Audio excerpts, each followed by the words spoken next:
What is up, IDP Army? Welcome to In My Defense, or not In My Defense, sorry. Just recorded a different show. Speaking of which, go check out In My Defense on the Dynasty Nerds YouTube channel. I just recorded that show. But no, welcome to Defense Matters. It's Jordan Rains. We're talking mostly IDP, all fantasy football.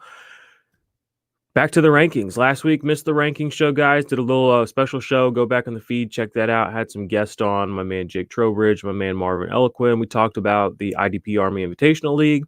But we're back to the rankings this week. Thanks for joining me. Sorry about that. You know, it's busy. Can only do so much content every week. I thought that would be a good show. I know it's in the heart of the season, but, you know, you guys, I think you guys made it. So happy to be back doing the ranking show, talking to IDP news, you know, a little bit more in-season grinding and a little bit more active playing, a little less game theory and sort of kind of a macro, you know, thesis type stuff. But back to the nitty-gritty. So week 9, good week of an IDP coming up. You know, we have some teams, we had some guys go out with some injuries this week. We have some guys coming back from injuries. Coming back, you know, don't want to bury the lead. Jamal Adams was a full go at practice today, which is awesome. You know, other injury stuff. We had almost all the Ravens defensive backs went on the COVID list this week. Deshaun Elliott, Marlon Humphreys. All these guys had close contact with each other, so we're not really sure. I'm not sure if they're going to be able to play this week or not. So you're definitely going to want to monitor that. That's Humphreys, that's Chuck Clark, that's Peters, that's Deshaun Elliott. All those guys, you know, close contact with each other. Could be guys that you are without this upcoming week. So you're going to want to watch that. Jadeveon Clowney has a knee injury. Not necessarily breaking news there. I know he was a little bit banged up this last week, but something to monitor. Other injury news, Quan Alexander still missing time with that high ankle sprain. He was traded this week from the San Francisco 49ers to the New Orleans Saints. I don't expect him to play this week. I still don't know how his injury is. We hadn't really get an update on that when he moved. We just heard that he moved. So I'm guessing he has to pass some kind of physical for the team. So in that aspect, maybe he's okay. Miles Jack, as you guys know, he missed this last week. He re-injured his ankle. He didn't go on IR. They didn't put him on IR, but he's going to be spotty to play the rest of the way. There's a good chance he's going to re-aggravate it again. He's already re-aggravated it once, so that sucks. He was having a great season for IDP, but you know, just want to bring that up again because I missed this last week, so maybe you guys aren't totally aware, weren't really sure. Matt Milano, he's been on a snap count since week 7, coming off that pectoral injury. They're not letting him off the leash, basically, so he's not unplayable. He's borderline unplayable. He's not producing a lot, but he is seeing the field. So there are some opportunities, but I don't know when he's going to be back to full action. So you are going to want to monitor that going forward. You know, watch his snap counts. I know that they signed Duron Lee.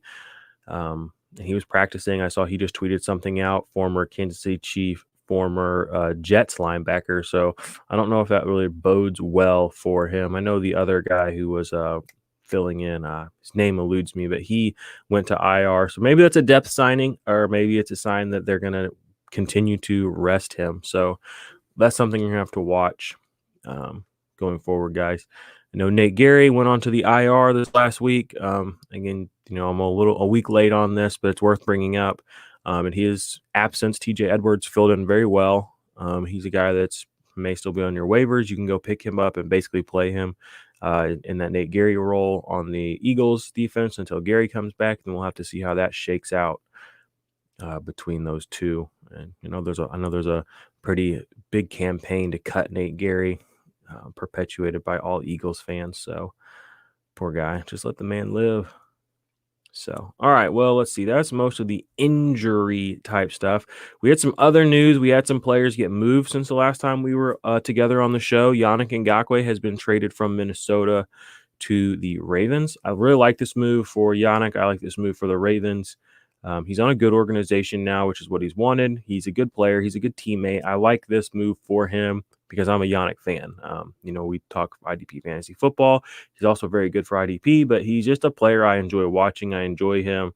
I enjoy the fact that he's on a team now where things look good for him. The situation is better. The organization is better than Jacksonville.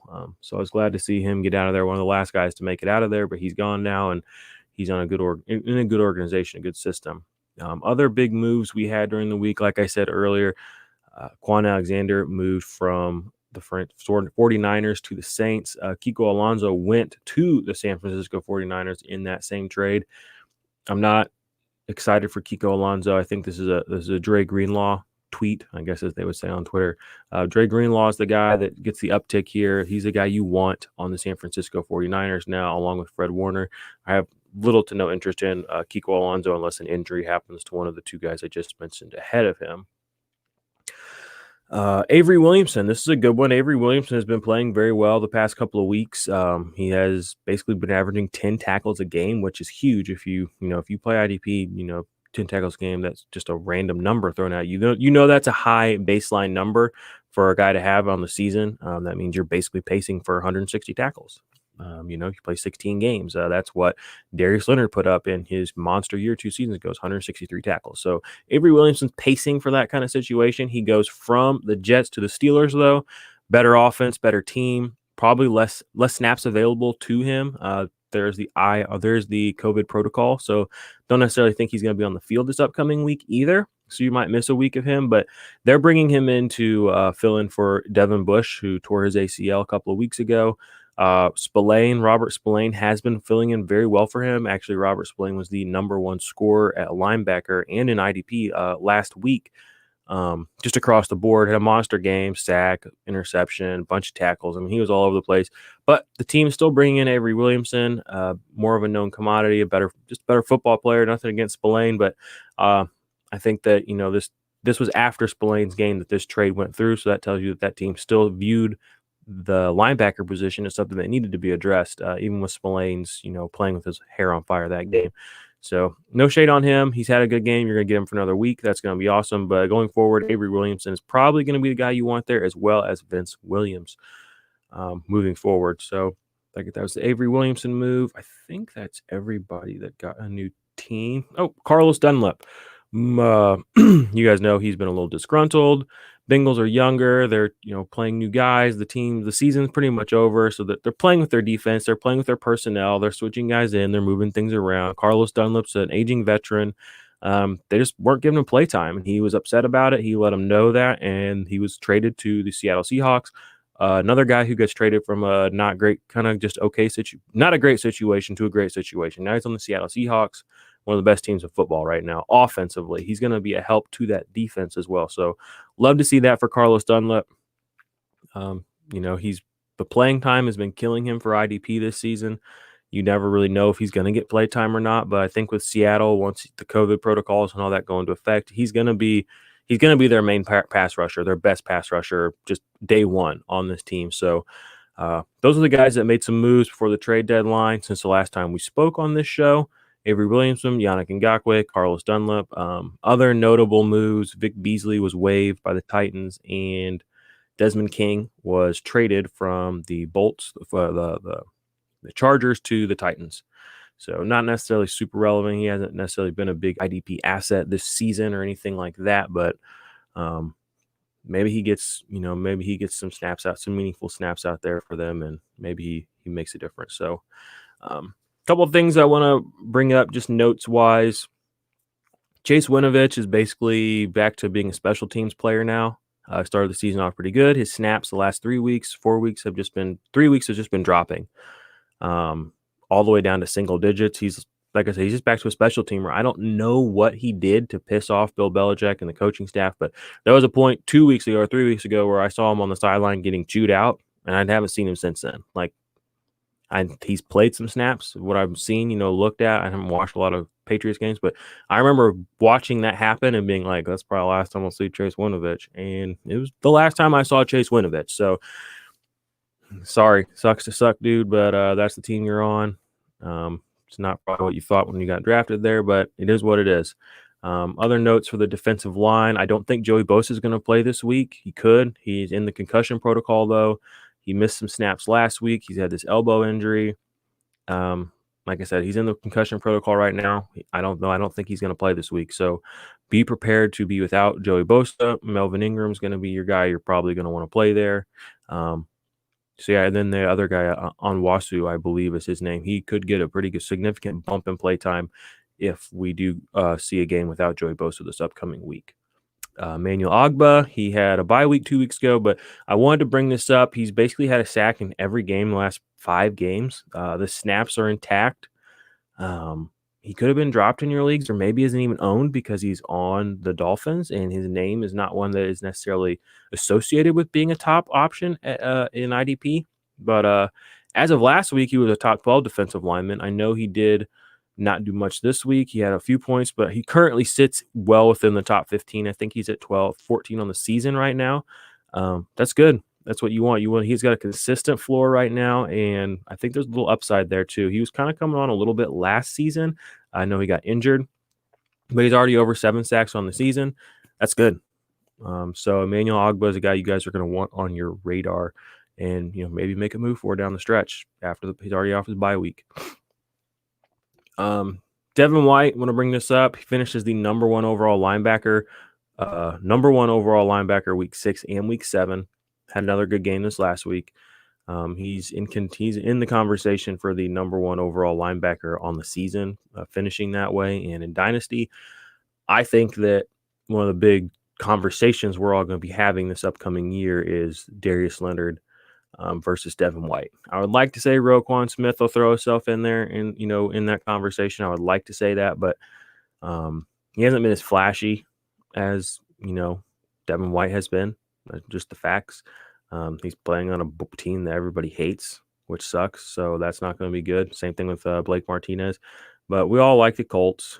People like the Tampa Bay Buccaneers. I think that's going to be where the narrative for linebacker goes this offseason. It's going to be interesting to have that debate all offseason. Ran a poll today on my Twitter. It's pretty close. It's like 46 to 54% in Leonard's favor. And that's up with over 500 people voting. Last time I checked a couple hours ago. So keep an eye on Devin White in your leagues. If someone's trying to sell high, this is probably a good time to buy because, he still is very young. And just for context, I've seen Darius Leonard go for 2 first-round picks before in Dynasty leagues, for real, So if that gives you any sort of context on how to value a guy like Devin White, if somebody's like, oh, you can have Devin White for a second, you should probably be considering that very seriously, and even a first if the league is set up properly. IDP 1, 2, 3 scoring, start 7, 8, 9 starters at least, several of those being linebackers. So I want to touch on BJ Goodson, only Browns linebacker you can play confidently right now. He's quietly a top 15 linebacker. I don't know if this holds through for Dynasty necessarily, but right now that's the situation we're in. Let's move on to the defensive backs. Jabril Peppers has had 2 20-point games in back-to-back weeks coming off the ankle injury. Love to see that. Been a big Peppers supporter. Sucked that he started out the season slow. That sucked he got hurt. But honestly, the fact that he's come back and he's had these 2 really good games since coming back, very encouraging to me. He's a guy that the perception of him sucking early in the season will probably stick with him through the rest of the season. In Dynasty, this is your moment to make a play. So there's that. Budda Baker, similar to Devin White, finished as the number 1 overall defensive back week 6 and 7. So week 6 and 7, we had the same guy at defensive back and at linebacker finish number 1 overall.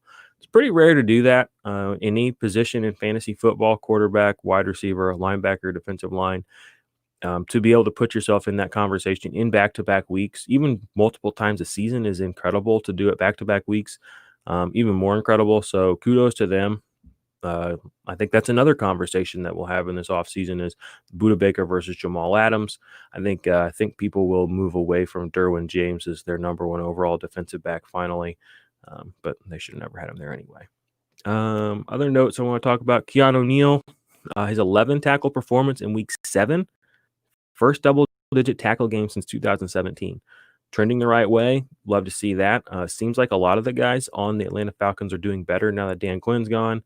Deion Jones has had 2 very good weeks back to back. Still not a great tackle-ish guy, but he's had up several big plays last couple of weeks that have put him up into the top 10 at linebacker on the season. Now, a couple of weeks ago, I was talking trash on him. It's one of my favorite hobbies, talking trash on Deion Jones. But kudos to him. I want to see him succeed. I'm glad that he has had a couple of big games. Maybe Dan Quinn was what was holding everybody back there. I don't know, But he's trending the right way now. If he can keep it up, he could finish in the top 15 comfortably. Still haven't seen the big tackle game yet. Like I said, these past couple of games have been predicated more on the big play. But if he can bring that floor up and keep some of this upside, he's trending the right way. So let's see here. Defensive back notes. Daniel Sorensen, he's right now in the top 10 at defensive backs. He's the safety that no one saw coming. It's not Juan Thornhill. It's not Tyrann Mathieu that you want to have on your teams right now from the Kansas City Chiefs. It's Daniel Sorensen. We saw some of the writing on the wall in the postseason last year with him being the postseason hero. I know he had several big plays in the postseason last year in the playoffs that helped the Chiefs win a Super Bowl. Legitimately, his plays helped them win a Super Bowl. And he's been playing really good this year, too. He's had a couple of interceptions. He took one back to the house for a touchdown. He's not necessarily playing 100% of snaps. I know they play the three safeties there, so they kind of move him around a little bit in Kansas City. But he's shown himself to be more than adequate at what he does. So he deserves to be rostered and played pretty much every week in pretty much all formats. You're not going to put him in your lineup over Jesse Bates or Antoine Winfield or anything like that yet, okay? He's still like a defensive back 2-3, but if he had a different name, we might put him in that conversation. He's not there yet. I know he's a little bit older, but at this time of the year, he's in play for you to play pretty much weekly at the defensive back position. So that's pretty much all my notes coming into the week, guys. I don't have my graphics. If you're on the YouTube, I apologize. I've been doing a lot of stuff for the nerds this week, getting stuff ready for some stuff I got coming out over there. So I haven't had time to make my graphics. So I'm going to read my rankings off this week, straight off Fantasy Pros. Not going to linger too long on them. As always, I'll try to put the link in the show description on YouTube and on the podcasting platform. Go to idparmy.com. You guys can check out my rankings. Again, I don't have some secret formula. There's no big algorithm. I look at these guys and their matchups. I look at how they've been performing. I look at how they've performed historically, and I look at how I would play these guys, and that's just how I arrange them. It's not science for me. I know some people take fantasy football, it's science, it's math, and it is, but there's an element there. There's some variables there that can't be quantified, and that's kind of where we live, is in that gray area, the decisions. So I'm here to give you guys my thoughts and the decisions that I would make, and hopefully that helps you guys make good decisions on your end too. So we're gonna go ahead and start with the defensive line for the week. Like I said, I'm not going to spend a whole lot of time this week, breaking down every single player. I'm going to read you through my top 24, though, as always. So, number one on the week, and again, I'm going to read from Fantasy Pros, and then I'll come back and I'll tell you some of these guys that are sleepers designations, where they would slot in. So, number one on the week, I got Montez Sweat. 2, I got Stephon Tuitt. 3, I got Chris Jones. 4, DeForest Buckner. 5, Brian Burns. 6, Grady Jarrett. 7, Cameron Jordan. 8, Cameron Hayward. 9, J.J. Watt. 10, Yannick Ngakoue. 11, I have Justin Houston. And 12, I have DeMarcus Lawrence. You're probably like, Montez Sweat at the top of your list. Yeah, he's been that good, guys. If you go look at what he's been doing over the past 4 weeks, he even missed a week. He's one of the top scoring defensive linemen in the league. He's playing really well. He's playing aggressively. And he gets the Giants, which is a plus matchup for a defensive lineman right now. So I like his upside this week. He plays on a good line. Right behind him, Stephon Tuitt at number 2. He was the number 1 defensive lineman in week 8. He had a huge week, multiple sacks, multiple tackles for loss. He's playing really good. He gets Dallas. Honestly, he should probably be number 1. But I'm just putting Montez Sweat up there because I love me some Montez Sweat. Chris Jones, like I said, 3. DeForest Buckner. You got a lot of big boys up here in the front end. Then Brian Burns, who has been breaking out. He gets Kansas City. I don't think that's necessarily a plus matchup, but Brian Burns has proved himself to be very talented, and I don't think that I think that, he's got as good a chance as anybody to finally have that breakout game. And I would love to see it be. I love the Chiefs. I'd love to see him have a breakout against the Chiefs, though, because people would notice that, and that would be good for him. So that's my top 12. I'm going to tell you guys where some of these defensive linemen on Sleeper would slot in. Number 1 overall would be TJ Watt. He gets the Dallas Cowboys this week. They're rolling out a practice squad quarterback. It's going to be a bloodbath. It's going to be an absolute massacre. If TJ Watt doesn't have the over-under I'll put on TJ Watt this week is 1.5 sacks. He's usually a 1-sack guy, but I think this week he goes over 1 sack. That would be awesome. The upside's there. Stephon Tuitt, he's coming in, like I said, at 3 in this world where, we can put TJ Watt in my defensive line rankings, which we can't, but I want you guys to know that because in case you play on Sleeper, TJ Watt should be the guy that you play this week in your spot. Let's go ahead and read through 13 through 24. I got Jason Pierre-Paul at 13, Frank Clark 14, Emmanuel Ogbah at 15, Romeo Okwara 16, Aldon Smith 17, Akeem Hicks 18, Calais Campbell 19, Trey Flowers 20, 21 I have Max Crosby, 22 I have Melvin Ingram, number 3 I have Fedi Odenigbo, and 24 I have Carlos Dunlap. Actually, I'm going to take Carlos Dunlap out of my rankings right now because I don't believe he's going to be able to play this week. That would move Jonathan Allen up 1 spot, and he's also gets the Giants. So, guys, I'm going to highlight here early, like I said, Emmanuel Ogbah. He does get Arizona. Kyler is very elusive in the pocket, but you kind of have to just ride the hot hand at the defensive line position. When a guy's on, he's on. Some guys get on these streaks, and Emmanuel Ogbah is on one of those streaks right now. Aldon Smith has fallen a little bit in my rankings. He did get outsnapped this past couple of weeks, I believe, by DeMarcus Lawrence. He gets Pittsburgh, not a great matchup. Their offensive line's pretty good, but Big Ben has been sacked more than once in his life. So I still think Aldon Smith has a chance to be productive in this game. But I finally gave DeMarcus Lawrence a little bit of an edge over him. And DeMarcus Lawrence has been coming up my rankings just because he's kind of been hot the past couple of weeks. 7 or 8 impact plays over the last 4 weeks.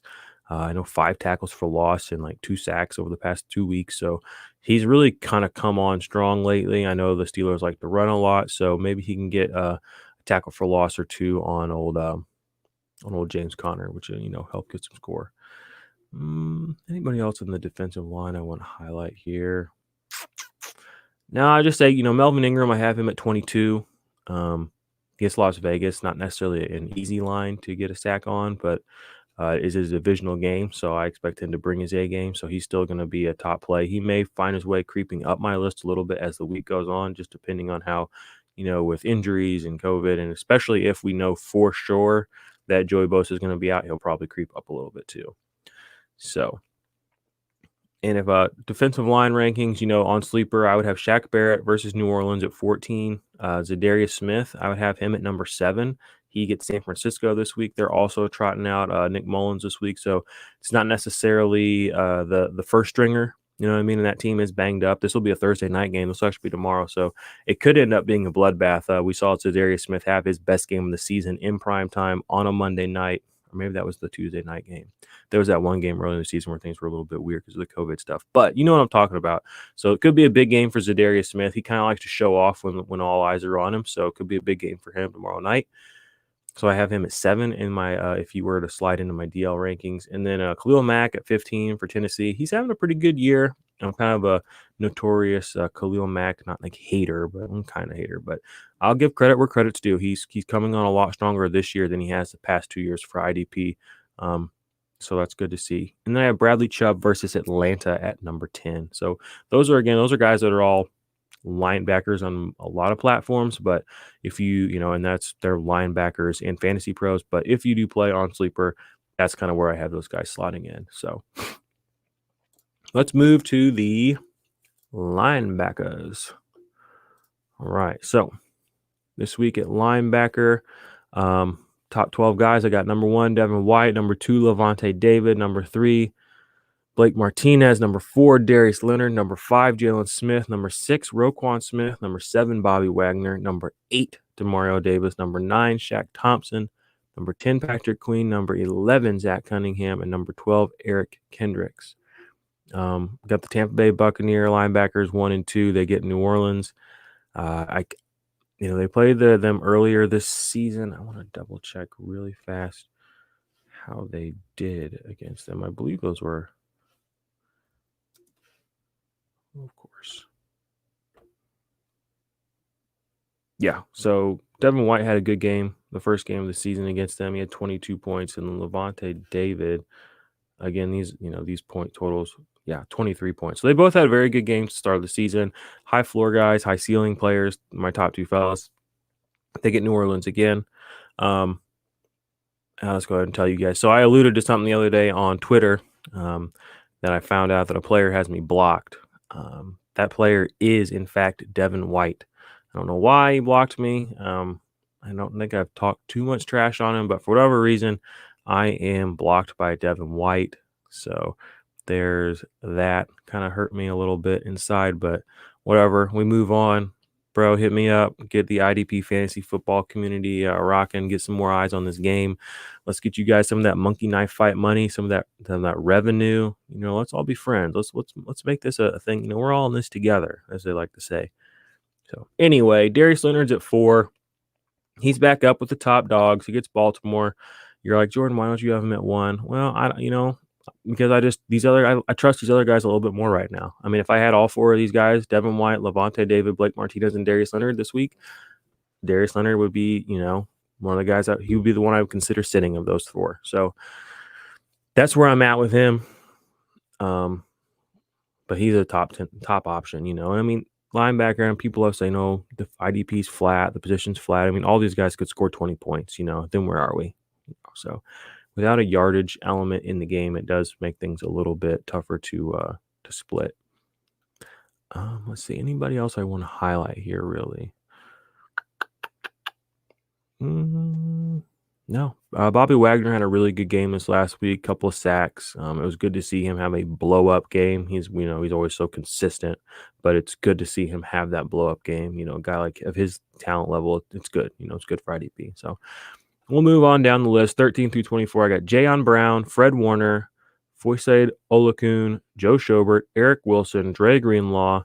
19, I have Leighton Vander Esch, Bobby Okereke. 20, Rashaan Evans. 21, Alexander Johnson at 22, Josie Jewell 23, and then Tremaine Edmonds at 24. Actually, I'm going to move Rashaan Evans down just a hair, guys. So that would move Jamie Collins into the 24 spot. Kind of your usual suspects. These are all solid linebackers. These are all starting linebackers for their teams. Dre Greenlaw is a new addition, but with Quan moving, with the high ankle sprain and moving on, you're going to see Dre Greenlaw kind of move his way up into this conversation of an every week starter. Deion Jones, still, I have not moved him all the way up into my top players yet. Again, it was kind of big play dependent the past couple of weeks. The tackle floor is still just a little bit lower than I want. He's at 25, though, so, he's still a very playable linebacker. He should be in the conversation for you every week as a starter, as a 2, but now seeing that he's got some upside to him, you really like to see that. Other guys just outside of that top 24, I got Danny Trevathan, and I got Vince Williams. So both of those guys would be solid for you. Let's move on to the defensive backs. Let's get you guys out of here to week 9. So, number 1, Budda Baker. Number 2, Jordan Poyer. Number 3, Jamal Adams. Number 4, Antoine Winfield Jr. Number 5, Tracy Walker. Number 6, Justin Simmons. 7, Logan Ryan. 8, Jabril Peppers. 9, Jeremy Chin. 10, Marlon Humphreys. 11, Kari Willis. And 12, Chuck Clark. Now, like I said earlier, these the Baltimore Ravens cornerbacks, defensive backs, they all, Marlon Humphreys has the Rona, as he tweeted. Some of these other guys were close to him. My understanding of what's going to happen is up in the air. I've seen reports that they could all play this week, and I've seen that maybe they won't. I'm leaving them in my rankings as of right now. Check back later in the week. They might be gone. Pay attention to that kind of stuff because they might be out. But if they're playing, Marlon Humphreys has been so good this season. He gets Indiana, which, Phillip Rivers is not scared to throw an interception. I know he hasn't been terrible about that this season, but, if he's playing the Baltimore Ravens defense, I think this is going to be the game where he's terrible at it. So, this is juicy matchup for any Baltimore Ravens defensive player. Patrick Queen, Marlon Humphreys, Chuck Clark. So let's hope they all are out there this week, and that this COVID situation, that they get the proper amount of quarantine time in so they can get on the field this week. Let's see. Anybody here I really want to highlight besides him? Kari Willis. You got 3 guys here in the same matchup. Kari Willis, Chuck Clark, and Marlon Humphreys. So, that should tell you. I expect that to be kind of a more of a defensive type of game. We've seen Lamar struggle a little bit this year. It wouldn't surprise me a bit if Lamar throws a pick or 2 in this game. just because of the talent level that this Indianapolis defense really does have. So should be a defensive matchup, should be some big plays involved, and should be a good game. So let's see who we got here from 13 to 24. I got Tyrann Mathieu. I got Terrell Edmonds. I got Kean O'Neill moving his way up the rankings. Kenny Vaccaro. Daniel Sorensen at 17. Malcolm Butler, 18. Jonathan Abram, 19. Malcolm Jenkins, 20. Harrison Smith at 21. Dushon Elliott, 22. Justin Reed, 23. And then I got Kenny Moore at 24. As I'm sitting here talking to you, I'm moving Kenny Moore up just a little bit. I'm moving him up just behind, just to 20, just a couple spots. But I think I'm going to be a little more confident playing Kenny Moore than Harrison Smith at this point. Justin Reed gets Jacksonville, maybe some big plays there because they're starting a backup quarterback too. But Justin Reed's not necessarily a dynamic playmaker, shall we say. So I'm not like looking for him to like get a pick or anything. So be much more interested in this Baltimore matchup for Kenny Moore. So moving him up a little bit. Malcolm Butler, 41 solo tackles this season, guys. He's the real deal. I know they did just bring on Desmond King there with the Titans, but Malcolm Butler he's not what Logan Ryan was last year, but he's pretty damn close right now. He's a top 3 defensive back, and Logan Ryan was the number 1 guy last year. So, you have a guy in a similar role, in a similar situation on the same team. I know he was there last year as well, but he seems to have kind of taken over that situation where he's the guy that gets picked on now there. So Malcolm Butler, if somebody on your team or league is undervaluing him because he sucks, that's good for your IDP, guys. So go check him out. All right. Like I said, I'm going to try to keep this show kind of short. That's my rankings for the week, guys. Check out idparmy.com and you can see that. Sunday morning, we do the IDP Army livecast. Jump on there, help you guys decide your start-sit decisions, talk about the matchups, help you guys, make some of those, talk through the ins, the outs, who you're going to play, weather situations are going to start coming up now as we get closer to winter, and all that. So myself, Steve, and we'll have a guest on there to help you guys figure that out. Jump on the Destination Devy Patreon and join up over there and come join the defense room on their Discord channel. It's awesome. It's a good place to hang out. That's where you guys can find me talking to the guys in that community a lot. And again, I'm always on Twitter and Dynasty Nerds. That's where I write. Just like I said, open the show when I messed up. I just finished recording the new episode of In My Defense. That'll be up on the Dynasty Nerds YouTube channel. That's kind of more of a macro scale look at the season versus a weekly look. So go check that out. Subscribe to the show. Leave a review. I would love that. I appreciate you, IDP Army. Until next week, go kick some ass. Tell them who sent you.